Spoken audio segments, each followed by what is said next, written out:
kali ini kita ada di salah satu tempat wisata yang namanya Baduy Outbound. Tempat ini mungkin ada di pinggiran ke sana. Kalau kita lihat ada Gunung Karang. Di sini menyajikan beberapa tempat dan fasilitas yang mungkin tadi bisa digunakan untuk pertemuan individu, keluarga, dan maupun biasanya pertemuan mungkin kelompok ya. Di sini sambil makan atau sambil refreshing, kita bisa melihat view-view yang sangat bagus. Sampai tadi yang saya dengar itu ada salah satu kantor gubernur yang mungkin dari sini sudah kelihatan. Oke, sahabat, lebih jauh kita akan tanya-tanya kepada pengelola yang ada di sini. Mungkin informasi beliau lebih akurat daripada saya. Tapi sebelum kita lanjut, jangan lupa like, subscribe, dan komen yang positif. Ya. Saya Junaid kan dari Pena Nusantara, dengan siapa ya? Saya dengan Rikja. Nah, ini Rikja. Beliau adalah mungkin tadi pemilik sekaligus pengurus dan pengelola Borongan. Nah, Borongan sahabat.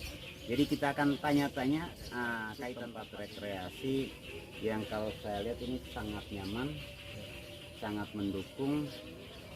Di sini apa-apa saja Pak yang ada fasilitasnya?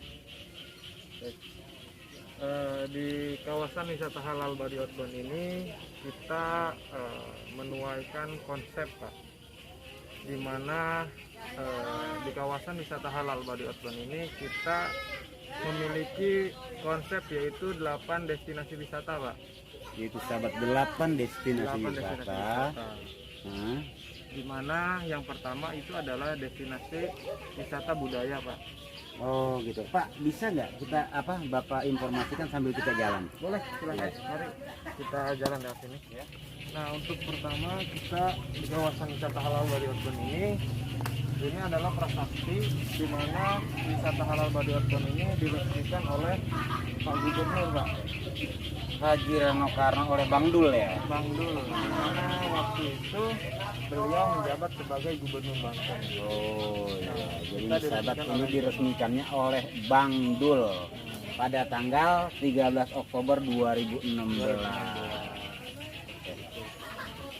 Ya, kita masuk ke dalam.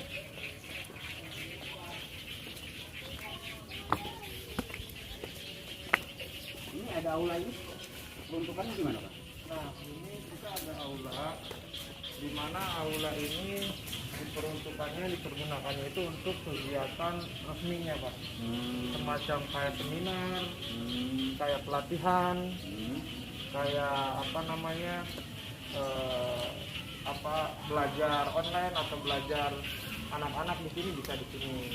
Kayak semacam sanggar Pak gitu lah. Sistemnya Pak, agar semua pencinta channel Nusantara itu tahu, sistemnya kita sewa apa gimana ini? Untuk di sini ini kita sewa tempat. Sewa tempat. Itulah sahabat, jadi kita bisa belajar, bisa ajak kelompok ataupun tadi ada meeting kerja di sini. Bisa. Nah, sambil lihat pemandangan yang sangat bagus. Ya, sangat hijau sawahnya. Ya. Nah, di sebelah sini Pak kita ada background di mana dari masa ke masa Baduy Outbound berdiri. Gitu. Mari kita ke sini Pak, silakan. Oke, kita lihat.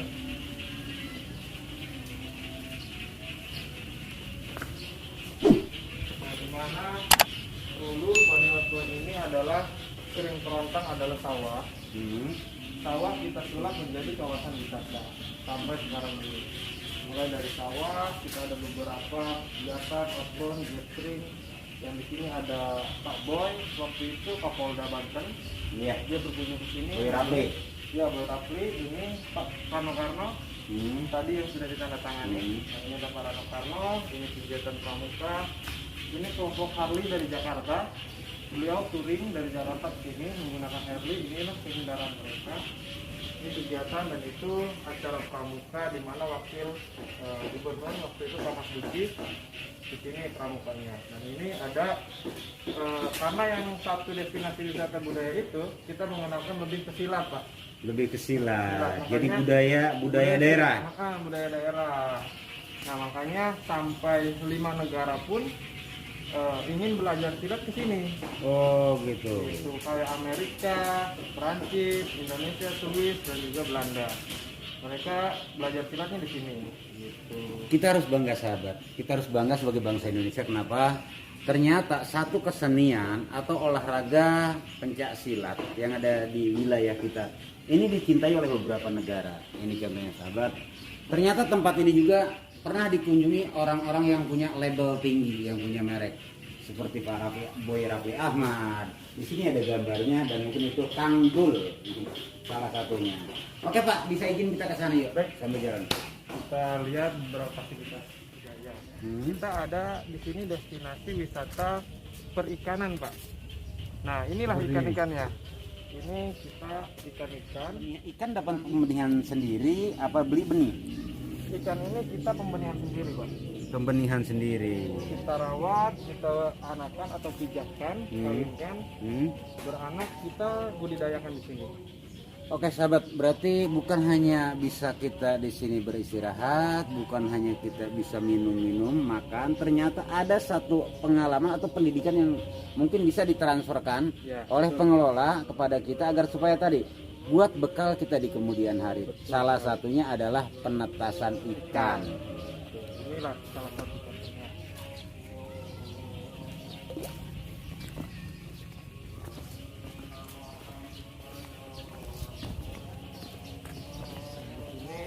Kenapa ada lapangan? Kang, saya mau tanya ini dulu Kang. Ini dulu. Gimana itu Kang? Kok itu bisa ada tangga-tangga gitu? Apakah bisa dilewati sama pengunjung? Apa gimana? Nah, kembali lagi ke konsep yang 8 destinasi wisata. Tadi sudah ada budaya, sudah ada perikanan, kita ada wisata outbound, Pak. Nah, di mana outbound itu adalah permainan biasa, permainan pramuka atau permainan di luar ruangan. Nah, salah satunya kayak ini ada high drop, ada jembatan tali gantung, dan di sebelah sana itu ada fly fox-nya, Pak. Nah, inilah mungkin tadi ya tempat-tempat apa yang mungkin bisa dicoba oleh sahabat, bisa datang ke sini. Ini berarti kita nggak pakai roda, jalan kaki aja ya? Jalan kaki, Pak. Pengamanannya? Pengamanannya kita pakai full body harness, Pak. Oh, jadi jatuh juga nggak usah takut sahabat, nggak bakal jatuh ke bawah, ke atas. Ada safety-nya. Ini kalau misalnya konsul kayak gini Kang ya, konsul kayak gini, misalnya pengunjung ada keinginan mereka untuk mengetahui tata cara pemijahan atau penetasan atau mungkin peneluran, itu apa secara sukarela apa gimana? Kita mengajarkan mereka sukarela. Sukarela, nggak usah sahabat, nggak usah takut dipungut biaya. Gitu. Jadi kita ada edukasinya di sini. Ada edukasinya. Yang penting tadi pengelola itu punya niatan agar supaya apa yang mereka ajarkan, yang mereka kasih tahu, mereka transferkan itu bermanfaat untuk sahabat semua. Kita nah, setelah dari sini Jakarta sudah besar, kita pindah ke sini, Pak.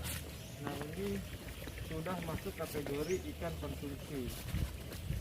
Oh ya, ini ikan Nah, sudah ini siap ikan konsumsi. dikonsumsi. Ini siap dipanen. Ini ikan matang semua sahabat, ini merah semua warnanya. Iya. Nah Kang, tadi saya yang dengar salah satu apa mungkin karyawan di sini bilang katanya ada mungkin pengolahan atau pemilteran sampah dijadikan yang bisa dijadikan rupiah. Ini tempat apa Kang? Nah, ini dia. Ini adalah tempat edukasi sampah namanya, Pak. Nah, di mana kita menggunakan atau mempunyai metode zero waste. Zero waste. Zero waste itu kita non limbah, Pak. Oh, bukan zero waste ya, bukan ya? Zero waste. Kita Kalau non zero limbah. waste ya nol. Ya. Jadi semua limbah di sini kita manfaatkan kembali. Dari mulai hasil sisa makanan atau yang organik, bersifat organik, kita ditampung ke tong yang biru itu. Silahkan lihat di sana ada tong biru. Nah, itu tempat penyulingan organik.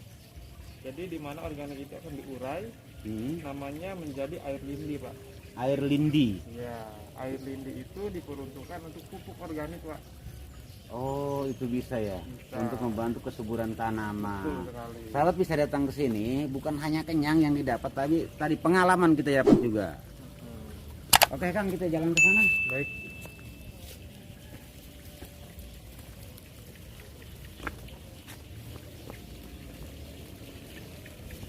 Ini kenalkan juga. Nah, ini di sini ada namanya Barak Cibeo, nama judulnya Barak Cibeo, di mana barak ini diperuntukkan untuk penginapan, Pak. Untuk penginapan, untuk makan, untuk bacakan, untuk arisan, untuk kumpul keluarga bisa di sini. Kang, kalau saya lihat ukuran ini ukuran 6 kali berapa meter? 6 kali 10 ya? 10, Pak, betul. 6 kali 10, 60 berarti masuk untuk 20 sampai 30 30 orang. orang, betul sekali. Ini enak sahabat, tempatnya sangat luas. Ini bukan promosi, mohon maaf sekali lagi. Kita hanya menginformasikan.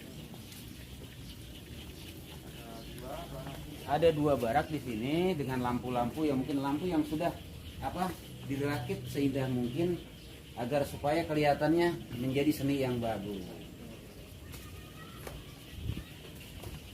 Ini kita ada kolam ikan terapi, Pak. Kita satu mencampur dengan ikan, bukan hanya ikan konsumsi saja. Maksudnya Kita ikan ada terapi ini seperti apa, Kang? Ikan terapi itu untuk menterapi kita di saat kita kelelahan atau kecapean, bisa terapi dengan ikan ini. Jadi ikan ini akan menggigiti kita atau memijat kita. Contohnya kayak gini, tangan saya masukkan ke sini, nanti ikannya pada kumpul dan gigitin tangan saya. Kita lihat ya. Nah, jadi si ikan ini akan gigit-gigit kita. Rasanya cukup geli sekali. Itulah sahabat, ternyata di sini ada ikan terapi ya. Tapi ikannya mohon maaf sahabat, bukan ikan betik. Bukan. Ini ikan khusus. Ikan khusus terapi. Iya. Kan kalau kita lihat ke sana itu pemandangan sangat indah dan itu ada satu menara atau apa itu, Kang? Bisa diceritakan? Nah, ini ada, kita perkenalkan di 8 destinasi wisata lagi. Kita berjumpa di destinasi pertanian dan perkebunan. Pertanian dan perkebunan. Nah, di mana perkebunan ini kita ada kebun cabai. Cabai sekarang lagi viral, lagi mahal. Nah, ini kita tanaman cabai, bisa juga edukasi pertanian. Nanti untuk TK, SD, PAUD, mereka SMP, SMA ingin berlatih tentang pertanian, kita akan sekolahkan di sini, Pak. Itulah sahabat, salah satunya tempat ini bisa tadi memberikan pelajaran kaitan untuk pertanian. Karena kita makan tidak terlepas dari pertanian. Nah, disinilah akan diajarkan cara menanam cabai, cara mungkin bercocok tanam yang lain dengan lahan yang sudah disiapkan. Nah, ini Kang Suy. Jadi kita selain mengedukasi cara penanaman, di sini kita ada panen cabai. Nah, inilah sahabat, ini bukti salah satu bukti pertanian. Nah, sahabat bisa lihat, jadi ibu lagi panen, ini sangat bagus. Nah, cuman ini yang ditanam bukan TM99. Kalau TM99 hasilnya akan lebih bagus. Ini pun sudah sangat cukup. Jadi tadi kita bukan masalah hasil, tapi pemberian pelajarannya pada adik-adik kita. Nah, di sini sahabat, ternyata di sini sahabat ada pemandian juga buat anak-anak, ada kolamnya. Dimana kita yang tadi ini ada 10.000 ekor, Pak. Kalau kita ini bisa lihat di sini, Pak. Ini jenis ikan emas, Kang ya? Ya. Ini ikan mas dan juga ikan patin, Pak. Dicampur. Ya, ada kurang lebih 10.000 ekor, Pak, di sini. Nah, jadi selain para wisata atau tamu ke sini menikmati ikan sambil mancing, mereka bisa santai sambil ngasih makan ikan di sini, Pak. Oh iya, jadi kita bisa menghilangkan jenuh sahabat. Istirahat ini kita kasih makan ikan, lihat ikannya sangat banyak. Dan mungkin anak-anak kita juga bisa tadi mandi sahabat tuh. Ini ikan sangat banyak, ikannya warna-warni. Tapi di sini sekali lagi Pak, itu sahabat tidak ada ikan betiknya. Nah, itulah sahabat, itu tempat kolam pemandian anak-anak yang mungkin tadi bapak-bapaknya dan ibunya bisa di sana, anak-anaknya bisa refreshing atau mungkin berenang mandi di sini dengan dipantau, dibantu oleh pengelola. Kita ke sana, Pak, lihat pemandangan video.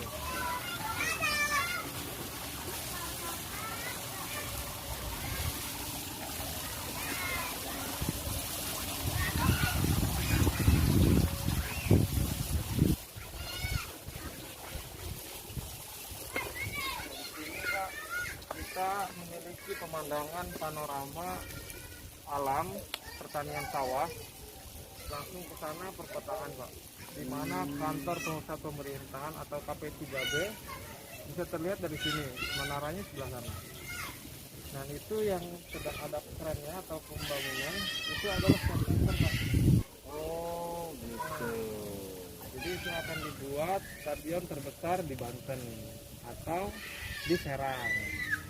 Itu adalah pembangunannya. Ini sahabat, selain kita bisa di sini makan, istirahat, ternyata ada pemandangan yang bagus. Ada pemandangan yang indah, sahabat, yang mungkin bisa kita lihat. Semuanya sangat bagus. Selain kita lihat pesawahan, kalau kita lihat atas sedikit itu lihatnya perkotaan. Ya. Oke, kita nunduk ke bawah sedikit lihat pesawahan, ke atas kita lihat perkotaan. Itulah sarana dan prasarana yang ada di sini. Ya mungkin sangat bagus kalau menurut kami. Terima kasih juga Kang atas petunjuknya. Nah, mudah-mudahan tempat ini banyak dikunjungi wisata atau masyarakat lokal. Oke Kang, makasih ya atas petunjuknya. Ya.